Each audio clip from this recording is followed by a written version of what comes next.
सरस्वती शिक्षा समिति पाली द्वारा संचालित इस ऑनलाइन कक्षा में एक बार पुनः आप सभी विद्यार्थियों का हार्दिक स्वागत, अभिनंदन। आज हम कक्षा 10वीं विषय विज्ञान पार्ट 2 जो कि मानव तंत्र हमारा चल रहा था, और मानव तंत्र में कौन सा टॉपिक चल रहा था? पाचन तंत्र। इसके बारे में अपन बात करते हैं। इस पाचन तंत्र का अंतिम टॉपिक हमारा रहेगा मानव पाचन ग्रंथियाँ। मानव शरीर में भोजन के पाचन में तीन बहिस्रावी ग्रंथियां उपस्थित होती है। बहिस्रावी ग्रंथियां वे ग्रंथियां होती है जो एंजाइम का स्त्रवण कर भोजन के पाचन में क्या करती है? मदद करती है। जबकि दूसरी हमारे शरीर में अंतःस्रावी ग्रंथियां होती है जो हार्मोन का स्त्रवण कर शरीर के अन्य कार्यों का शरीर को नियंत्रित करने का कार्य करती है। किसके साथ मिलकर? तंत्रिका तंत्र के साथ मिलकर। आइए हम बात करते हैं तीन बहिस्रावी ग्रंथियां जो भोजन के पाचन में मदद करती है। सबसे पहला है लार ग्रंथि, दूसरी है यकृत ग्रंथि और तीसरी है अग्नाशय ग्रंथि।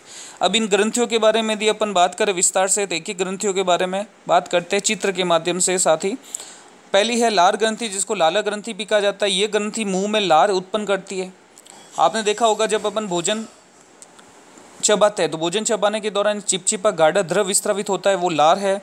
लार एक सीरमी तरल तथा एक चिपचिपा श्लेष्मा का मिश्रण होता है। अब इनमें जो तरल भाग जो है वो भोजन को गीला करता है ताकि हम भोजन को आसानी से चबा सके। श्लेष्मा जो है वो लुब्रिकेंट यानी भोजन को निगलने में सहायता प्रदान करती है। लार का मुख्य कार्य याद करना, भोजन में उपस्थित स्टार्च का मुख में पाचन करना। तो ये स्टार्च को किस में बदलने का काम करती है? लार रस माल्टोज में बदलने का काम करती है। स्टार्च एक कार्बोहाइड्रेट का घटक है। साथ ही स्टार्च को माल्टोज में बदलने के लिए जो एंजाइम कार्य करता है वो एंजाइम कौन सा है? लार एमिलेज या लार टाइलिन एंजाइम। अब हम बात करते हैं दूसरा कार्य, तो भोजन को चिकना बनाना, साथ ही घुलनशील बनाना, साथ ही दांतों व मुख, गुहा व जीभ को क्या करना? साफ करना। ये किसका काम है? लार रस का काम है। अब हम बात करते हैं मानव मुख में लार ग्रंथि तीन प्रकार की होती है। वो कौन कौन सी ग्रंथि? सबसे पहला कर्णपूर्व ग्रंथि, दूसरा अधोजम ग्रंथि और तीसरी अधोजीवा ग्रंथि। हम इनको चित्र के माध्यम से समझते हैं। आपके सामने ये जो ग्रंथि दिखाई दे रही है, ये इतनी बड़ी जो कान के पास स्थित है, ये आपकी कौन सी ग्रंथि है? कर्णपूर्व ग्रंथि। तो कर्णपूर्व ग्रंथि तो हो गई आपकी ये। दूसरी अपनी ग्रंथि अधोजंब ग्रंथि, दूसरी ग्रंथि। अधोजंब ग्रंथि जो है ये वाली ग्रंथि, ये वाली जो ग्रंथि जो आपको दिख रही है वो है अधोजंब ग्रंथि। तो ये है अधोजंब ग्रंथि। और तीसरी है अधोजीवा ग्रंथि। तो अधोजीवा ग्रंथि जो है वो जीभ के नीचे, ये अधोजीवा ग्रंथि। तो ये तीन प्रकार की लार ग्रंथियाँ हमारे मुख में उपस्थित होती है। सबसे पहले पैरोटिड ग्रंथि, दूसरा अधोजम ग्रंथि और तीसरा अधोजीवा ग्रंथि। अब हम बात करते हैं एक एक ग्रंथि के बारे में। सबसे पहला कर्णपूर्व ग्रंथि, नाम से पता चलता है कान से पहले जो ग्रंथि होती है, ये सीरमी में तरल का स्राव करती है तथा गालों में पाई जाती है। यह लार ग्रंथि मानव शरीर की सबसे बड़ी लार ग्रंथि है। ध्यान रखना, देख लो आप इन तीनों की साइज यदि आप देखोगे तो सबसे बड़ी साइज आपको किस ग्रंथि की दिखाई देती है? पैरोटिड ग्रंथि यानी कर्णपूर्व ग्रंथि की सबसे बड़ी साइज दिखाई देती है, इसलिए ये मानव शरीर की सबसे बड़ी लार ग्रंथि है। अब हम बात करते हैं दूसरा अधोजम ग्रंथि। इसका काम क्या है? जो कहाँ स्थित होती है? ये यहाँ स्थित होती है। तो अधोजम ग्रंथि जहाँ स्थित होती है वो स्थिति मैंने आपको बता दी, ये अधोजम ग्रंथि की स्थिति है। अब अधोजम ग्रंथि का कार्य, ये एक मिश्रित ग्रंथि है, यानी ये क्या करेगी? तरल का भी स्त्राव करेगी और श्लेष्मा का भी स्त्राव करती है। ये दोनों का स्त्राव करने का काम करती है। अब हम बात करते हैं अधोजीवा ग्रंथि, जो कहाँ पाई जाती है? जीभ के नीचे पाई जाती है। इसका काम क्या है? ये जीभ के नीचे पाई जाती है तथा श्लेष्मा इसका स्त्रावन करती है। तो कर्णपूर्व जो कि कान से पहले है, ये क्या करेगी?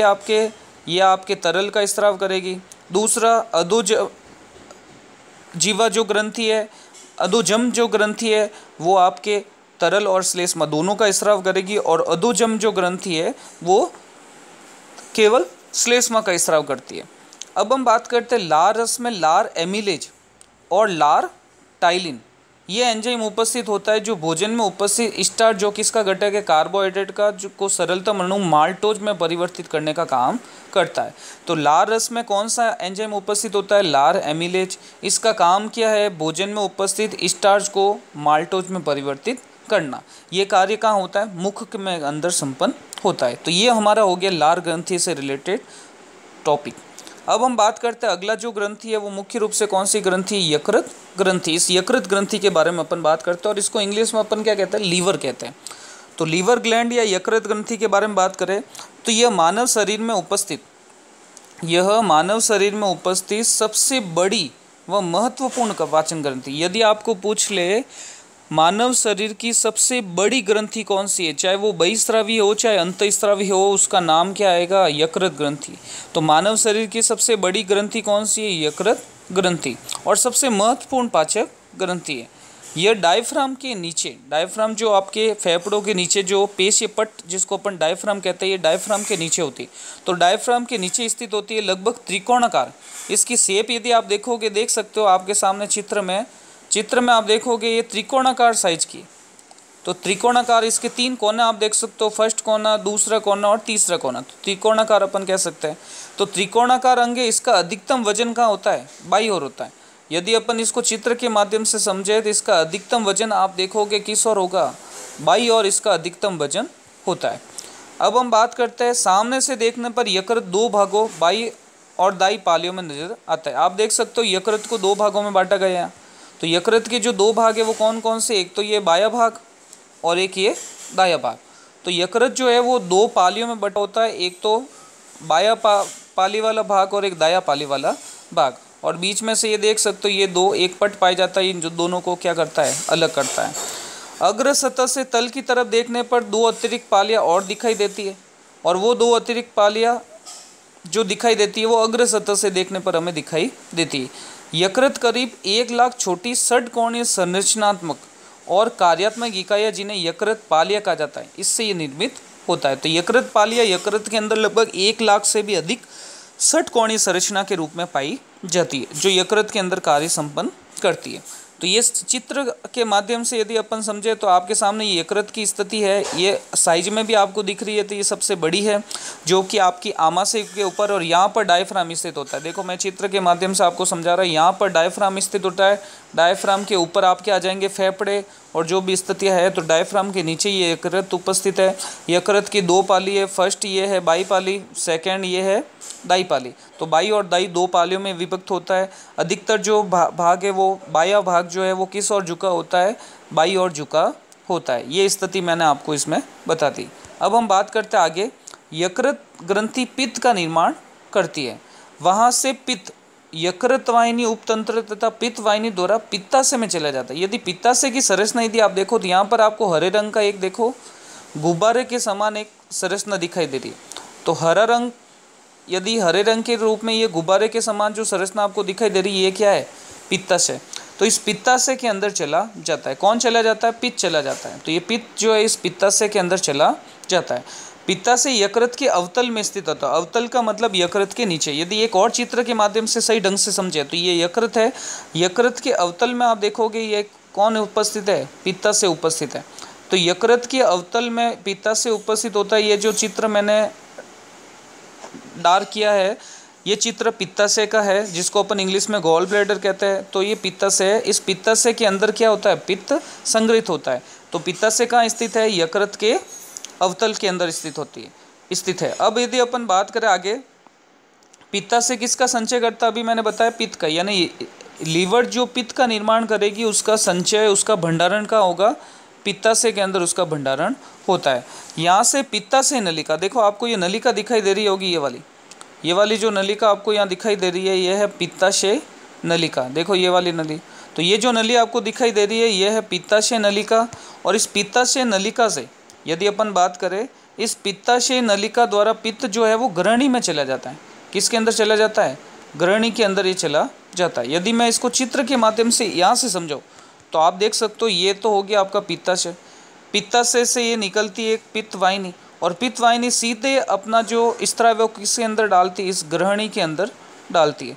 तो यहाँ से एक नली निकलती है पित्त वाहिनी। ये पित्त वाहिनी पित्त को पित्ताशय से किसके अंदर ले जाने का काम करती है? ग्रहणी में ले जाने का काम करती है, जहाँ भोजन का क्या होता है? पाचन होता है। अब हम बात करते हैं आगे, ग्रहणी में चला जाता है पित्त रस में। पित्त रस जो है वो ग्रहणी में चला जाता है। पित्त रस में कौन सा एंजाइम उपस्थित होता है? लाइपेज एंजाइम उपस्थित होता है। वेरी इंपॉर्टेंट, याद करना कौन सा एंजाइम उपस्थित होता है? लाइपेज एंजाइम, जो भोजन में उपस्थित वसा का पाचन कर उसे सरल अणु में बदलने का काम करता है। तो पित्त रस में कौन सा एंजाइम उपस्थित होता है? लाइपेज एंजाइम, जो भोजन में उपस्थित किसका पाचन करता है? वसा का पाचन, और उसे सरल अणु किस में बदल देता है? वसीय अम्ल में बदलने का काम करता है। आइए हम आगे बात करते हैं अंतिम तीसरी ग्रंथि अग्नाशय ग्रंथि, इस ग्रंथि के बारे में बात करते हैं। ये एक मिश्रित ग्रंथि, मिश्रित ग्रंथि का मतलब ये क्या करती है, अंतःस्रावी के रूप में इंसुलिन और ग्लूकागॉन ये दो हार्मोन का स्त्रवण करती है।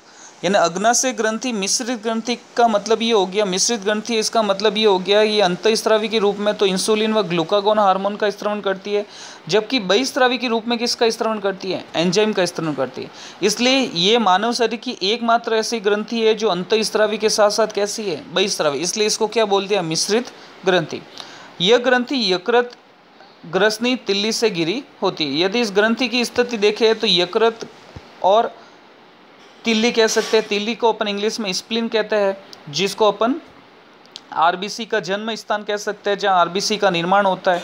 लेकिन वयस्क होने के बाद तिल्ली आरबीसी का कब्रिस्तान कहलाती है ना, आरबीसी की डेथ होने के बाद, क्योंकि आरबीसी का जीवन काल 120 दिन होता है, उसके बाद उसकी डेड होने के बाद या उसका मृत होने के बाद उसका जो भक्षण है वो कहाँ होता है, तिल्ली के अंदर। तो तिल्ली जो है वो आरबीसी का कब्रिस्तान कहलाती है। लेकिन शिशुवस्था में जो तिल्ली है वो आरबीसी का रिप्रोडक्शन करती है या आरबीसी का जन्म स्थान कहलाती है। अब बात करते हैं आगे। यह 6 से 8 इंच लंबी व यू आकार की क्या है, नलिका होती है। यदि चित्र के माध्यम से समझे तो आपके सामने ये नलिका आपको दिखाई दे रही है। ये जो यू आकार की आपको नलिका दिखाई दे रही है ये है आपकी अग्नाशय ग्रंथि। इस ग्रंथि के द्वारा स्त्रावित विभिन्न एंजाइम जो आंतों में अब क्या करते हैं, यह इससे जो एंजाइम स्त्रावित होता है वो आंतों में प्रोटीन, वसा तथा कार्बोहाइड्रेट का क्या करता है, पाचन। यानी इस ग्रंथि से तीनों भोजन का पाचन होगा, प्रोटीन का भी पाचन होगा, वसा का भी पाचन होगा और कार्बोहाइड्रेट का भी पाचन होता है। ये जो चित्र में आपको पीले रंग की जो ग्रंथि दे रखी है, ये पीले रंग की ग्रंथि कौन सी ग्रंथि, अग्नाशय ग्रंथि है। अब इस ग्रंथि के बारे में बात करते हैं। अब जो इस अग्नाशय ग्रंथि से इंसुलिन और ग्लूकागॉन हार्मोन स्त्रावित हो रहा था, उसका कार्य क्या था, ये रक्त में शर्करा के स्तर को नियंत्रित करते हैं। ध्यान रखना, जब भी हमारे शरीर में इंसुलिन की कमी हो जाती है तो रक्त में शर्करा की मात्रा बढ़ जाती है, और रक्त में शर्करा की मात्रा बढ़ने के कारण व्यक्ति को मधुमेह, डायबिटीज यानी शक्कर की बीमारी या शुगर हो जाता है। इससे बचाव के लिए आपने देखा होगा, कोई भी व्यक्ति जिसको मधुमेह, डायबिटीज है वो भोजन से पहले इंसुलिन का इंजेक्शन लेता है, ताकि रक्त में जो शर्करा की मात्रा भोजन के दौरान बढ़ जाए उसको वापस कम किया जा सके। अब हम बात करते हैं आगे। अग्नाशय से एमिलेज एंजाइम स्त्रावित होता है जो स्टार्च को माल्टोज में, ट्रिप्सिन एंजाइम स्त्रावित होता है जो प्रोटीन को पेप्टाइड में, काइमोट्रिप्सिन एंजाइम स्त्रावित होता है जो प्रोटीन को पेप्टाइड में, कार्बोक्सी पेप्टिडेज एंजाइम स्त्रावित होता है जो प्रोटीन को एमिनो अम्ल प्रोटीन का सबसे सरलतम अणु है। न्यूक्लियेज एंजाइम डीएनए आरएनए को न्यूक्लियोटाइड में बदलने का कार्य करता है। ये सभी कार्य आंत में संपन्न होते हैं, कौन से रसों द्वारा, अग्नाशय रस द्वारा, जिसके अंदर ये बहुत सारे एंजाइम उपस्थित होते हैं। और ये सभी कार्य कहाँ संपन्न होते हैं, छोटी आंत में संपन्न होते हैं। तो ये हमारे पाचक ग्रंथियों के बारे में अपन ने सही ढंग से और चित्र के माध्यम से इनको समझा। पहली लार ग्रंथि, दूसरा यकृत ग्रंथि और तीसरी अग्नाशय ग्रंथि, इन तीनों ग्रंथियों के बारे में हमने विस्तार से चर्चा की। अब हम बात करते हैं आगे इस टॉपिक से रिलेटेड ग्रह कार्य के बारे में। ग्रह कार्य से कौन कौन से टॉपिक प्रश्न बनते हैं उसके बारे में बात करते हैं। सबसे पहला, लार ग्रंथि से कौन सा एंजाइम स्त्रावित होता है उसका कार्य भी आपको लिखना है। दूसरा, सबसे बड़ी लार ग्रंथि का नाम आपको बताना है। तीसरा, मानव शरीर की सबसे बड़ी ग्रंथि कौन सी उसका नाम बताना है। यकृत ग्रंथि से कौन सा एंजाइम स्त्रावित होता है वो उसका कार्य भी आपको लिखना, और अग्नाशय ग्रंथि से स्त्रावित होने वाले एंजाइम का नाम आपको बताना है जो अग्नाशय ग्रंथि से स्त्रावित होते हैं। जितने भी स्त्रावित होते हैं उन सब का नाम आपको इसके अंदर बताना है। धन्यवाद।